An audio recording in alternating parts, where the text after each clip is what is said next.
Hey there, Xenos. With Alien Romulus bringing the franchise back from the brink, and because it's the season, I figured now was a good time to take a look at one of the all-time best sci-fi horrors ever made. Alien came out in 1979 and was directed by Ridley Scott. The opening of this movie sets us up for the premise and the tagline.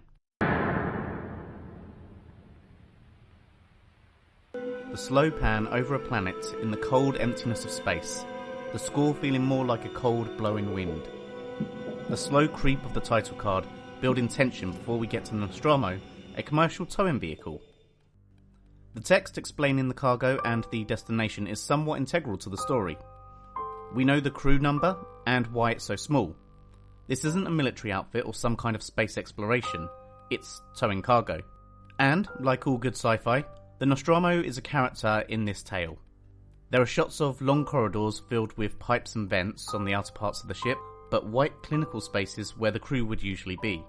The large outer shell a counter to the claustrophobic feel of the inner part of the ship. The ship makes a perfect maze for our soon-to-be rats. The first awake is Kane, played by John Hurt. At the time, Hurt was one of the better-known cast members. This focus was intentional to distract from the real heroine of the story. The initial breakfast scene is very telling of everyone's place within the crew. I think we ought to discuss the bonus situation. Right. Brett and I, we think we deserve full shares, right, baby? Well, you get what you contracted for like everybody else. Dallas is clearly in charge of these misfits, and although not important yet, we see Ash is already dressed, unlike the cohort, and first to pick up upon a signal from Mother. Dallas, Mother wants to talk to you. These are the first subtle hints that he might be a little different from the others. The computer, lovingly referred to as Mother, is a form of AI that runs the ship, making the Nostromo feel more like a sentient character. It's not long before the crew realise that they've been dropped out of hypersleep ahead of their destination, which Dallas confirms. Some of you may have figured out we're not home yet. We're only halfway there. Seems she has intercepted a transmission of unknown origin. She got us up to check it out. Mother is an apt name for the AI, and feeds nicely into the overall themes in this particular horror. She's called Mother as it's her job to keep the crew safe and care for them. The twisted truth is that their fate is the result of her programming. It's also Ash that pushes for the crew to investigate the transmission through subtle manipulation. It's not my contract to do this kind of duty. And what about the money? If you want to give me some money to do, I'd be happy to. There is a clause in the contract which specifically states any systematized transmission indicating a possible intelligent origin must be investigated on penalty of total forfeiture of shares. Money. The crew, for their part, are a likeable bunch of space truckers. Their mission one of grudging necessity, the irony being that if they'd listened to their more selfish natures, they'd have been better off. The rough landing on the planet is like foreshadowing for the crew's luck from this point out. The howling winds act as a backdrop of the horrors that they are about to face. We are almost 20 minutes into the movie, and Kane, Dallas and Ash have remained the focus, an assumption that one of these will be the final survivor. The conversation between Ripley, Parker and Brett is perfect foreshadowing for what's coming. Don't worry, Parker, you'll get whatever's coming to you. The image of the crashed ship still looks great, and the decision to show images from their point of view helps sow the seeds of dread as we get closer. The wider image shows dots of light at the bottom of the screen to give context for the sheer magnitude of the wreckage. As alien as the ship is from the inside, there are parallels to Nostromo in the long corridors and creepy spaces. Up until now, the tension has been building using atmosphere and suspense, but this is where the real horror themes begin. The space jockey is a straight up warning to turn back. Like he exploded from inside. Mother's deciphered part of it. It doesn't look like an SOS. Well, what is it then? Well, it looks like a warning. Speaking of warnings, we get one of the first real indications of Ash's true agenda. I mean, but the time it takes to get there, they'll know if it's a warning or not, yes? For the next part, I'm going to let the writers speak for themselves. Dan said, somehow the monster has to get on board the ship in a way that'll amaze everybody. And so I woke up in the middle of the night and I said, Dan, I have an idea. And he said, what? And I said, the monster screws one of the people. He says, what? What are you talking about? I said, he jumps in his face, plants a tube down him, inserts his seed in him, and later it comes bursting out of his stomach. And Dan goes, oh. With this in mind, it brings a whole new vision to what we are witnessing. The ship acts as a womb of sorts, a mirror to the AI on the Nostromo. This makes it a mother.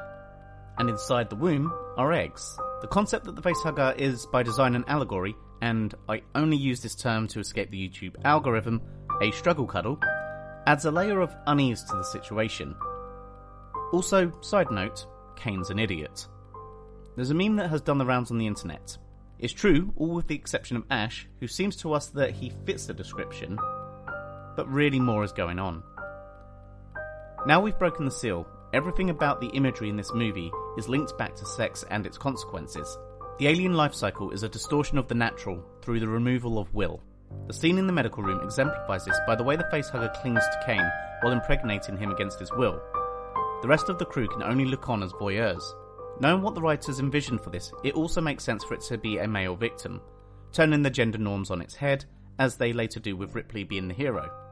The acidity of the blood can also be seen as a level of toxicity in the relationship. I still argue a better love story than Twilight. There is a stark difference within the crew and Ash. This is shown through visual storytelling. Brett and Parker, the engineers, are just out for a payday, acting as the audience stand-in during this scene. Well, the sooner we patch this thing up and get out of here, the sooner we can go home. This place gives me the creeps. Moving to the facehugger, still on Kane, while the camera pans slowly around to Ash studying the creature with more of a sense of distant wonder. His lack of empathy is highlighted by Ripley as she comes to see how Kane's doing. Had a little talk. How's Kane? He's holding, no changes. This is probably a great place to talk about one of the movie's best assets beyond the crazy creature design and excellent mood.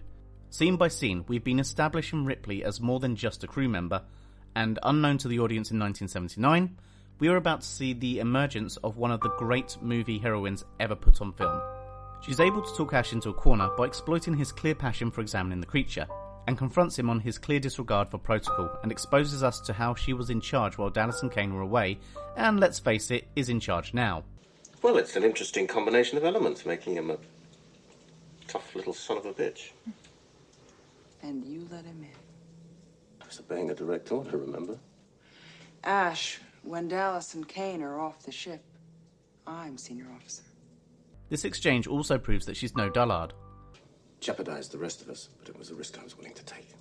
It's a pretty big risk for a science officer. It's not exactly out of the manual, is it? She may not know exactly what, but she knows there is something off about Ash.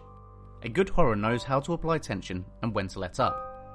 Now we've had our moments of exposition, we're back to building tension, with the facehugger now missing. This serves as a mini jump scare and shows to us the audience that the facehugger was not the main threat, which allows another lull in pace and a chance for Ripley to prove again why she ends up the lone survivor. Will you listen to... Just tell me how you can leave that kind of decision to him. Look, I just run the ship. Our team are in high spirits as they get off the planet, and the good news keeps coming as Kane wakes up from his coma. Finally, a moment of levity, the calm before the storm, as the crew are whole again and enjoying a last meal together before they go back to sleep. The scene evokes imagery of the Last Supper, and after this, the crew will indeed be at rest. The infamous chestburster scene still holds up, with the exception of the little scamp running across the table. The scene is visceral and sold by John Hurt's performance. This brings us to the next stage of the movie's warped distortion of the life cycle, that of birth. The scene is iconic, using real blood and animal guts to create the sense of authenticity. There is a common misconception that the actors didn't know what was going to happen. This is untrue. What is true is that they weren't ready for the amount of blood and guts in the explosion, which, being real, evoked genuine reactions from them. Continuing the ups and downs of the movie's pace, we have a solemn scene where they blast Kane's body into space before they come up with their little plan to chase the little bugger down. Here begins our game of cat and mouse, as is exemplified by Jones, and where the Nostromo turns from being their home into a maze for our rats to run. The atmosphere builds as Brett finds the shredded skin and then follows Jones. The shot pulls us into the first person as he heads towards the door and into the large room. I especially enjoy this moment of hesitance. I would be back out that door in a heartbeat. Brett is the next victim, and the first to witness the xenomorph in all its glory. Much like Jaws, the close-up shots never showing too much, allowing our minds to fill in the gaps. With Brett's death, the crew are faced with a notion that what they are dealing with is far more dangerous, but they are still treating it like an animal. I mean, most animals retreat from fire, yes? Watching the exchange from the crew on a rewatch led me to a profound moment, and a line you never hear re-quoted despite its significance. Who gets to go into the vent? I do. Ripley doesn't hesitate to volunteer for the extremely dangerous mission of rooting the xenomorph. This is keeping with her character and logical mindset. She's only stopped by Dallas, who showcases why he's in charge. No. You and Ash take the main airlock. Parker, Lambert, you cover up that maintenance opening, please. Notice how he gives them all jobs, but doesn't mention who is going in the airlock. Because that's the final job, and he's the only one without one. What both Dallas and Ripley display here, in equal measures, is frontline leadership.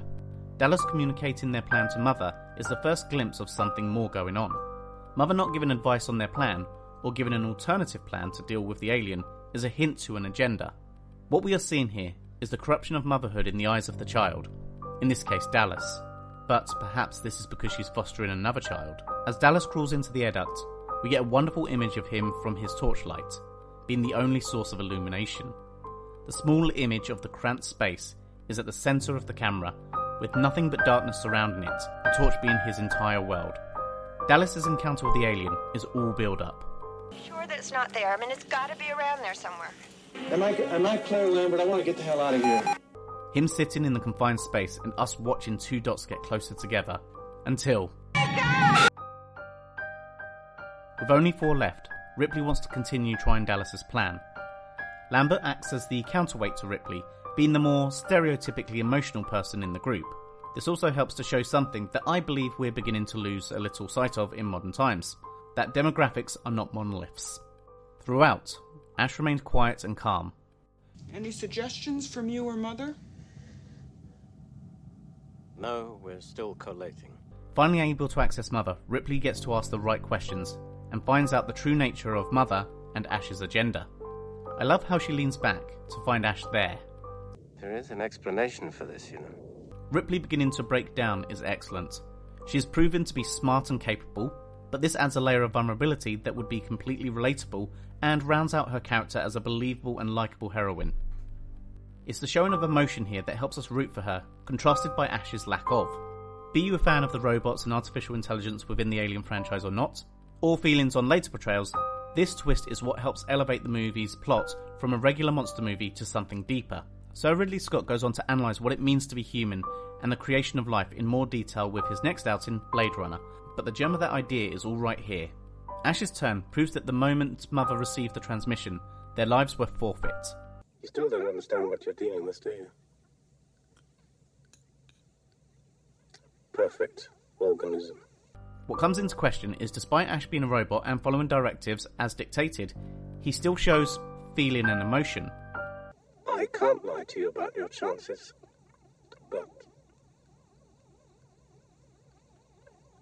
you have my sympathies. The movie doesn't play with this idea any further, but it's a welcome reprieve from the onslaught. There's nothing left to do but get off the ship and blow it up. Parker and Lambert work efficiently, but it's actually Ripley that does the crazy thing. Sorry to any cat lovers out there. This also proves that you can do everything right, but sometimes life's just a bitch. And maybe Ripley would have made it if she wasn't carrying the frickin' cat. The screams turn to eerie silence as she's the last remaining survivor. After seeing their bodies, there is a franticness to the camera as she runs to start the countdown process to the emergency destruct. And all this to leave Jones to his demise. When shutting down the self-destruct doesn't work, Ripley has to face the creature. Luckily, it seems to have gone and left Jones alone, so she makes it to the shuttle and gets off the Nostromo without incident.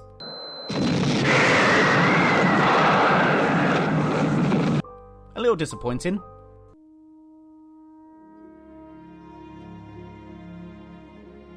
The movie's final part of the third act is expertly crafted as the Nostromo is destroyed and Ripley readies herself for hypersleep. The score is an awkward mix of lighter tone, but still ominous enough to suggest that all is not over, before disappearing. The alien's head can be seen in the background, before she unwittingly starts playing around nearby. In the greater narrative theme, the xenomorph is like a child, that was nurtured by Mother, so it's apt for it to have found comfort within the embrace of the shuttle. The final showdown, like each interaction within the movie, is one-on-one. The only advantage Ripley has is to catch it by surprise. and unknown at the time, come up with the gold standard for getting rid of aliens. Every shot of this masterpiece is strewn in mist and lights that convey a claustrophobic atmosphere, from the planet to the shuttle and even the Nostromo itself.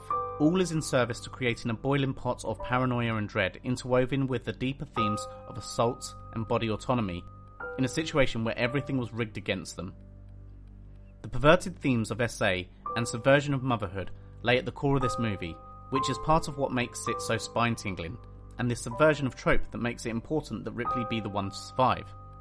So, if you're considering revisiting a classic for Halloween, or just considering terrorising a friend or family member that hasn't seen it, consider the deeper, darker depravity of Alien that still holds up today. This is Ripley, last survivor of the Nostromo. Signing off.